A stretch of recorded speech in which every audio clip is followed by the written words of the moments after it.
नमस्कार, news nation देख रहे हैं आप। मैं हूं आपके साथ अंजीत। इजराइल और हिजबुल्लाह के बीच जंग जारी है। आईडीएफ की स्ट्राइक से बौखलाया हिजबुल्लाह लेबनान सीमा से इजराइल के शहरों पर अटैक कर रहा है। लगातार हो रही बमबारी से हालात बिगड़ते जा रहे हैं।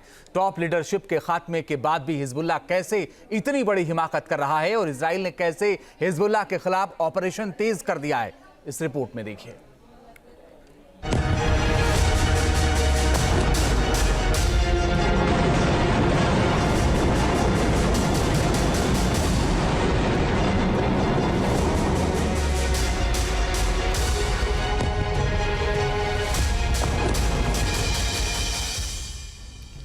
मिडिल ईस्ट में बिगड़े हालात।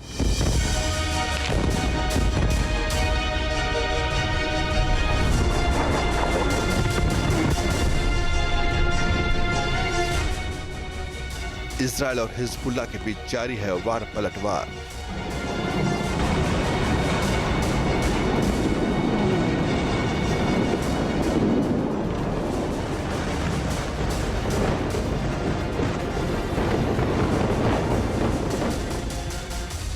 आईडीएफ के स्ट्राइक के बाद हिजबुल्लाह का सबसे घातक हमला।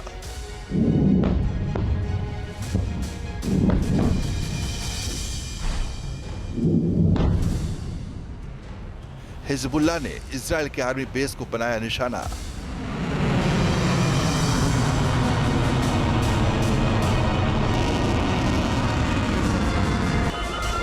आतंकी हमले के बाद हाइफा में मची अफरा तफरी।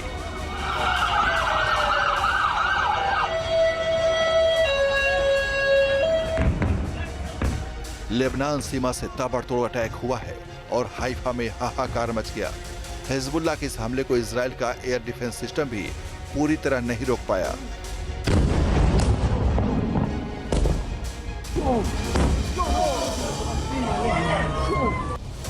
आईडीएफ को निशाना बनाने के लिए हिजबुल्लाह ने इस बार मिरसाद 1 ड्रोन का इस्तेमाल किया।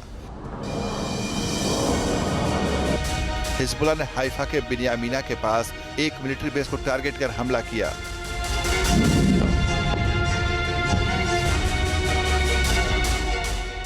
इस हमले में इजराइल के 4 जवानों की जान चली गई, जबकि 60 से ज्यादा घायल हो गए। इजरायली मीडिया रिपोर्ट में कहा गया है कि ड्रोन से मिलिट्री बेस के अंदर एक डाइनिंग हॉल को निशाना बनाया गया था। जिस वक्त हमला हुआ तब वहां कई जवान मौजूद थे, इसीलिए नुकसान ज्यादा हुआ। ड्रोन के आने के पहले कोई सायरन नहीं बजा था, जिससे सैनिकों को सुरक्षित होने का मौका नहीं मिला।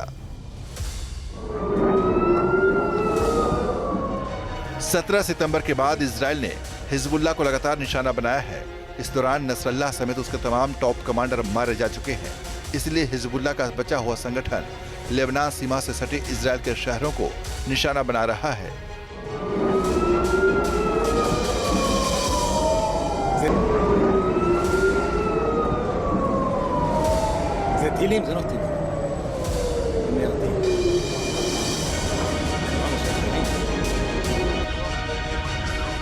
हाइफा में मिलिट्री बेस पर हुए हमले के बाद हर तरफ अफरा तफरी मच गई।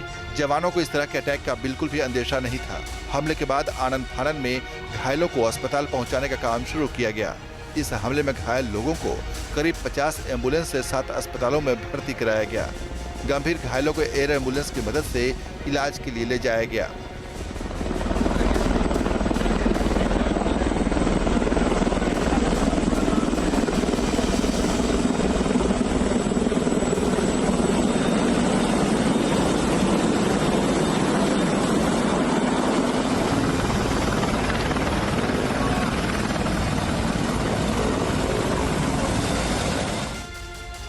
हमले की जानकारी मिलने के बाद IDF chief major general Herzi Halevi देर रात ही गोलानी ब्रिगेड के ट्रेनिंग बेस पर पहुंचे और कमांडरों के साथ बातचीत की। उन्होंने घायल जवानों के बारे में भी पूरी जानकारी ली।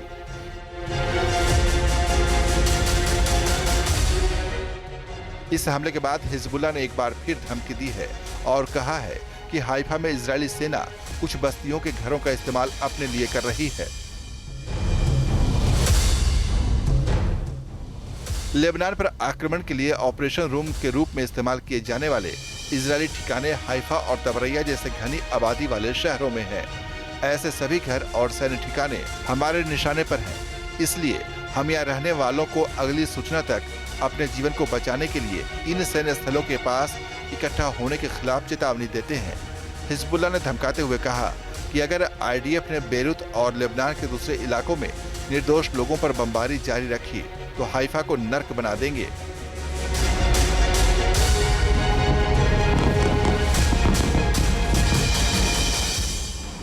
हिजबुल्लाह जिस तरह हिमाकत कर रहा है उससे साफ है कि वो इजराइल के एक्शन से पूरी तरह बौखलाहट में आ चुका है।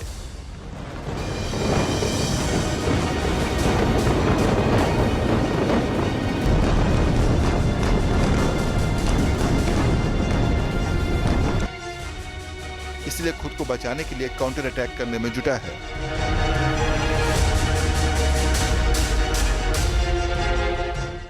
अभी जैसी खबर मिल रही है कि मिरसाद 1 के द्वारा हिजबुल्लाह ने एक बड़ा सक्सेसफुल हमला किया है और जिसको कि इजराइल के जो आयरन डोम सिस्टम है वो भी नहीं रोक पाया। यहाँ कहीं ना कहीं हिजबुल्लाह ने इस तरह का गेम किया है कि वो इस आयरन डोम की क्षमता को बीट कर पाए और हालांकि इजराइल ने पता लगा लिया था लेकिन वो फिर भी पेनिट्रेट करके हमला करने में सक्षम हुआ और कहा जाता है कि 7 अक्टूबर के बाद से सबसे बड़ा हमला है। इजराइल को बहुत क्षति पहुंची है और ये वाकई में इजराइल अभी सोच रहे होंगे कि इसका तोड़ अभी कैसे निकाला जाए।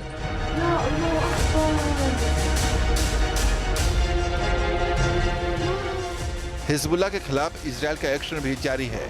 दक्षिणी लेबनान में इजरायली सेना और हिजबुल्लाह के बीच भीषण लड़ाई चल रही है। सीमा से सटे रामिया गांव के पास इजरायली सेना ने टैंकों से भी हमला किया। साथ ही हवाई हमलों के जरिए आतंकियों को ठिकाने लगाया जा रहा है। रविवार को 3 इलाकों में हुए बमबारी में 15 लोग मारे गए और 36 घायल हुए। इससे पहले शनिवार को इजरायल के हमले में लेबनान में तैनात संयुक्त राष्ट्र शांति रक्षक बल का एक जवान घायल हो गया, जिसके बाद प्रधानमंत्री नेतन्याहू ने यूएन से शांति सेना हटाने की अपील की है। हम लेबनानी लोगों से नहीं लड़ रहे हैं, हम ईरानी आतंकी संगठन हिजबुल्लाह से लड़ रहे हैं जिसने लेबनान पर कब्जा कर लिया है। मैं यहाँ से सीधे संयुक्त राष्ट्र महासचिव को संबोधित करना चाहता हूँ। अब समय आ गया है कि आप शांति सेना को हिजबुल्लाह के गढ़ों और युद्ध क्षेत्रों से बाहर निकालें। शांति सैनिकों को निकालने से आपका इनकार उन्हें हिजबुल्लाह के हाथों बंधक बना देता है। इससे उनके साथ साथ हमारे सैनिकों को भी खतरा है।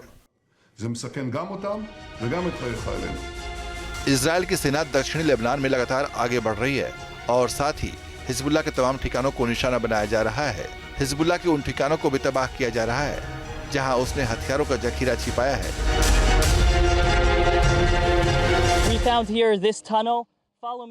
हमें यहाँ एक टनल मिली है। इस टनल के अंदर क्या है अब आपको ये दिखाते हैं। टनल के अंदर रेंग कर जाना पड़ता है।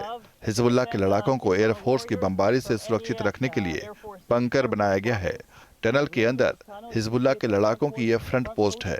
ये 4-5 फीट गहरी बनाई गई है ताकि एयरफोर्स की बमबारी से बचा जा सके। इसकी चौड़ाई 2 से 3 मीटर है। टनल के अंदर हमें नीले रंग के 2 ड्रम मिले हैं। इनमें पानी भरा हुआ है ताकि हिजबुल्लाह के लड़ाके यहाँ लंबे वक्त तक रह सके।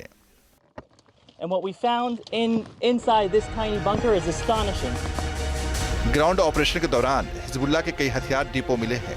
आईडीएफ की ओर से लगातार ये बताया जा रहा है कि कैसे हिजबुल्लाह ने गोला बारूद छिपा कर रखा है।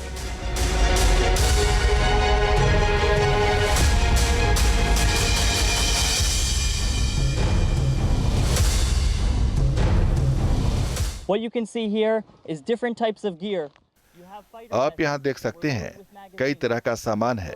यहाँ फाइटर जैकेट हैं जिनमें मैगजीन भरी गई हैं, थर्मल लेंस, अलग अलग तरह के हथियार, ऑटोमेटिक राइफल्स हैं। यहाँ ड्रेस, जूते और हेलमेट भी रखे हैं। एक लॉन्ग रेंज राइफल भी है। कई तरह के विस्फोटक हैं, साथ ही मेडिकल इक्विपमेंट्स भी हैं। मतलब साफ है कि हिजबुल्लाह के लड़ाके न सिर्फ इजरायली सीमा पर हमला करते हैं बल्कि खुद को बचाने के लिए भी पूरे इंतजाम करके रखते हैं। हिजबुल्लाह को पूरी तरह खत्म करने के मकसद से इजरायल ने ऑपरेशन नॉर्दर्न एरोज शुरू किया है। अब तक हुए एक्शन में हिजबुल्लाह को भारी नुकसान हुआ है। इसके बावजूद हिजबुल्लाह के आतंकी इजरायल के शहरों को निशाना बना रहे हैं। यही वजह है कि ये जंग अभी और लंबी होने के पूरे आसार हैं। Team news nation. News nation अब व्हाट्सएप पर। खबरों के ताजा अपडेट के लिए न्यूज नेशन के इस QR कोड को स्कैन करें।